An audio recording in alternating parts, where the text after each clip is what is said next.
Professor Emirates Sirajul Chowdhury July উনি বলেছেন আন্দোলনের ব্যাপারে কি যে বলতেছে একটু শুনে 5ই যান। আগস্টে কোনো বিপ্লব হয়নি। বিপ্লব অনেক অনেক বড় জিনিস। 5ই আগস্ট যেটা হয়েছে সেটা একটা আন্দোলন হয়েছে। এতটা নিচু করে এই বিপ্লবকে, এই আন্দোলনকে দেখার কোনো সুযোগ নাই। বিপ্লব কাকে বলে, আন্দোলন কাকে বলে, অভ্যুত্থান কাকে বলে আপনারা সকলেই জানেন। তারপর আমি মনে করিয়ে দিচ্ছি, সরকার পরিবর্তনের 3টে পদ্ধতি, দুটো পদ্ধতি, নিয়মিত অনিয়মিত। যদি নিয়মিত পদ্ধতি হয় সেটা আপনারা জানেন, নির্বাচন হবে, সরকার পরিবর্তন হবে। অনিয়মিত পদ্ধতিতে 3 ভাবে সরকার পরিবর্তন হতে পারে। একটি পরিবর্তন হতে পারে আন্দোলনের মাধ্যমে। আন্দোলন কাকে বলে? রাজনৈতিক দলগুলো যিনি ক্ষমতায় আছেন তার প্রতি অসন্তুষ্ট, তারা একটা আন্দোলন গড়ে তুললো, রাস্তায় কিছু হরতাল হলো, কিছু প্রতিরোধ হলো, তারপর সেই সরকার সম্মান দেখিয়ে নতুন নির্বাচন দিয়ে সরকার ক্ষমতা থেকে চলে গেল। এটা আন্দোলন হলো, আন্দোলনের ফসল। আরেকটা হলো অভ্যুত্থান।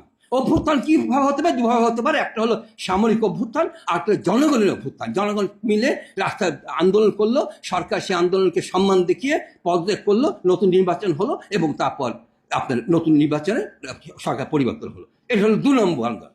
আর 3 নম্বর যেটা, সেটা হলো বিপ্লব। সেই বিপ্লবটা কিন্তু সাধারণ বিষয় নয়।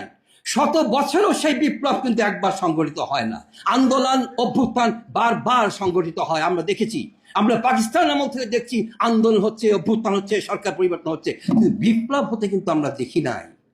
90-এ কিন্তু অভ্যুত্থান ছিল, সেটা বিপ্লব ছিল না। কিন্তু 24 এটা হচ্ছে বিপ্লব। বিপ্লবটা কি?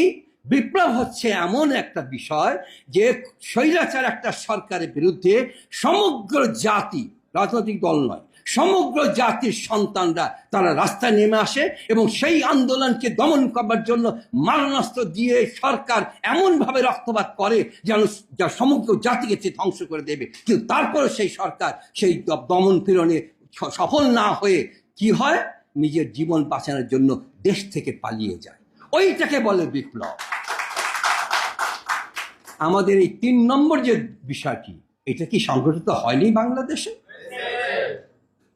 প্রধানমন্ত্রী নয়, প্রধান বিচারপতি পালিয়ে গেছেন, এমনকি প্রধান মসজিদের খতিব তিনিও পালিয়ে গেছেন। তাহলে বিপ্লব কাকে বলে? এরপরে আর বিপ্লব, প্রফেসর সিরাজুল ইসলামের প্রতি আমার পূর্ণ শ্রদ্ধাকে আমি বলতে চাই, এটা কি বিরাট বিষয় নয়? উনি যে বললেন বিপ্লব বিরাট বিষয়, তাতে মৌলিক পরিবর্তন হয়। আমরা তো সেই মৌলিক পরিবর্তন করবার জন্য এত কিছু করছি। এইখানে চিৎকার করছি কেন? শুক্রবার আজকে চিৎকার করছি সেই মৌলিক বিষয়গুলি পরিবর্তন করবার জন্য।